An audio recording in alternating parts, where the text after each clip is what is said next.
జనగామ జిల్లా కేంద్రంలో ఇద్దరు ఫేక్ పోలీసుల్ని అరెస్ట్ చేశారు. నైట్ టైంలో తాము క్రైమ్ బ్రాంచ్ పోలీసులమని బెదిరించి వాహనదారుల దగ్గర డబ్బులు వసూలు చేస్తున్న ఇద్దరు యువకుల్ని అదుపులోకి తీసుకుని రిమాండ్కు తరలించారు. జనగామ హైదరాబాద్ హైవే టార్గెట్గా దోపిడీకి పాల్పడుతున్నట్లు జనగామ ఏసీపీ పార్థసారథి తెలిపారు. నిన్న మిడ్ నైట్ యశ్వంతపూర్ దగ్గర ఓ డీజే సెట్ తరలిస్తున్న ఆటో ఆగిపోయింది. ఇదే టైంలో అక్కడికి చేరుకున్న కేటుగాళ్లు తాము క్రైమ్ బ్రాంచ్ పోలీసులమని డబ్బులు వసూలు చేసినట్టు చెప్పారు.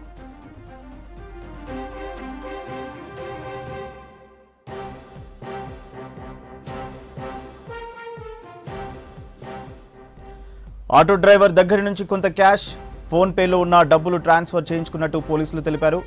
అయితే నిందితులు వెళ్లిపోయిన తర్వాత ఆటో డ్రైవర్కి డౌట్ రావడంతో పోలీసులకు సమాచారం ఇచ్చారు. దీంతో రంగంలోకి దిగిన పోలీసులు ఫోన్ పే ఆధారంగా నిందితుల్ని పట్టుకున్నారు. నిందితుల నుంచి బైక్, 2 సెల్ ఫోన్లు, క్యాష్ను స్వాధీనం చేసుకున్నారు. నిందితుల్ని కాముని వినయ్, యామంకి మధుగా గుర్తించారు. దేవరుపుల మండలం గొల్లపల్లి గ్రామానికి చెందిన బట్ట నితిన్ అనే ఫిర్యాదుతో పోలీసులు యాక్షన్ తీసుకున్నారు.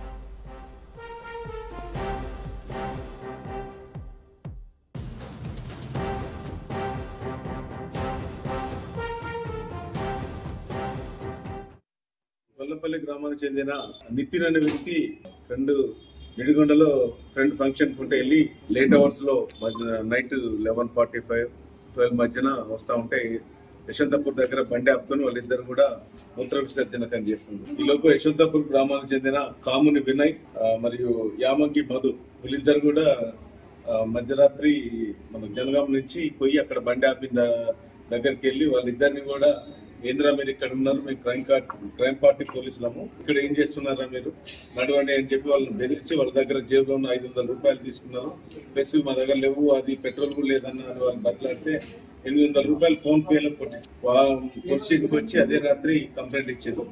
కంప్లైంట్ మీద కేసు నమోదు చేసి వాళ్ళిద్దరిని కూడా అరెస్ట్ చేయడం జరిగింది. ఈ మధ్య యశ్వంతపూర్ ఏరియాలో ఈ క్రైమ్ పార్టీ పోలీసులు అని చెప్పి పబ్లిక్ ని బెదిరిస్తున్నారని చెప్పి ఉద్దేశం మీద వాళ్ళిద్దరిని కూడా అరెస్ట్ చేసి వాళ్ళ దగ్గర 500 రూపాయల నగదు, mobile phone, 2 mobile phone, motorcycle స్వాధీనపరుచుకున్నారు. ఇట్లా ఎవరైనా కూడా క్రైమ్ పార్టీ పోలీసులు అని చెప్పి అమాయకులను బెదిరించి ఇట్లా డబ్బులు వసూలు చేస్తే వాళ్ళ మీద కఠిన చర్యలు ఉంటాయని చెప్పి